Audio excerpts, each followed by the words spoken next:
This is the upper level of a Cape-style modular home after we set it.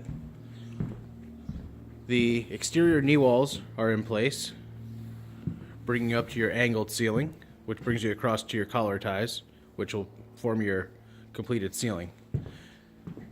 The decking is down, the exterior walls are up, the windows are in, the shingles are on the other side of the roof. The daylight you see is coming in from the soffits underneath because those allow air to pass through the house, and they're not covered yet because that's something we do with the siding.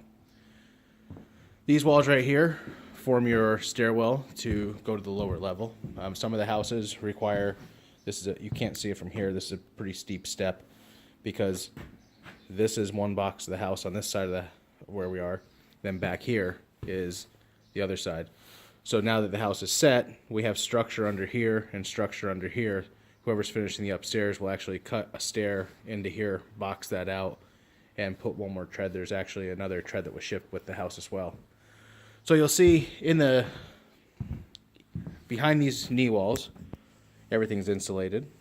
These are the wiring runs. Those are all labeled. One of them, for example, is for a future radon vent if needed. There's also features up here for if you're going to put a bathroom in, it'll match the floor plan of what you're doing. They ship the ducting.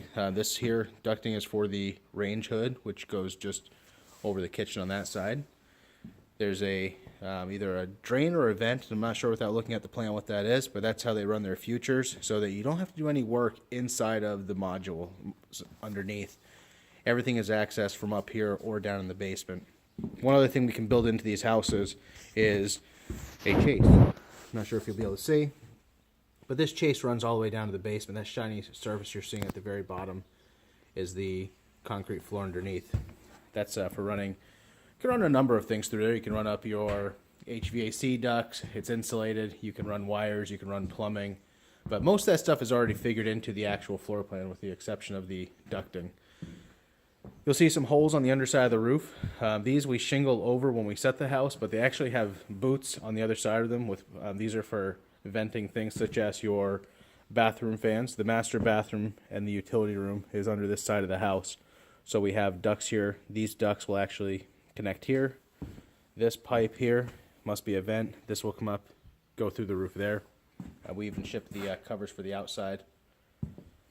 Sometimes they come installed. It depends on the roof and what our shipping height is, because sometimes just those few extra inches will keep us over height. You can see some more wires are over there.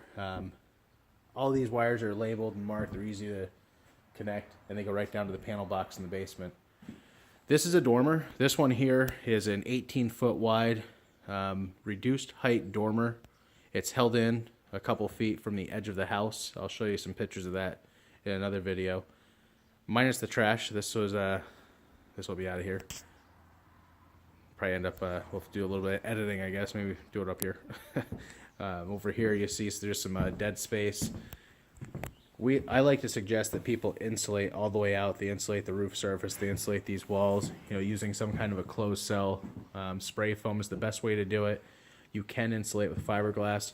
If you insulate all the way out to your eave, all that space in between can be used for built-ins. There's certain things we can do to these walls to cut in and add shelving and things to make better use of that space that you typically find in the old coastal and New England houses. A lot of times they use that space for a number of different things. Some of these bedrooms get a little small in Cape, so it's hard to fit furniture in, but if you can use that, it's great for storage. But that's what it looks like. Take one little walk around, and this is how we leave the upstairs of an unfinished Cape, minus the trash. Also, one thing to note before we end the video, all these straps you're seeing, all these metal straps, they happen at every connection. Sometimes they happen on the back side of them, so they're on every stud to roof member connection.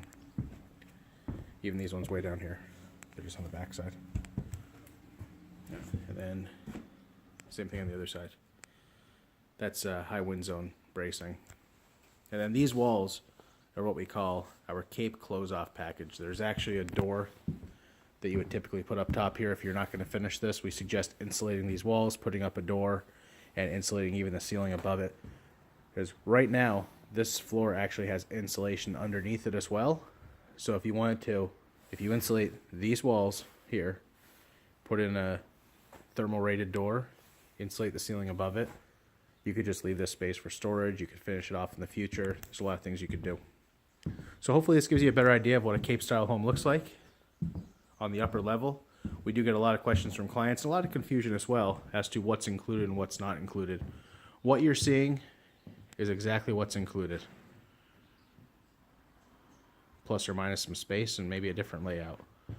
Also, this post here, that would be marked on your plan. That is a what we call a ridge post, and it supports the very large double laminated beam that holds the roof of the dormer to the roof of the house. Hopefully that was informative. Thank you for watching one of our Seacoast Modular Homes construction videos.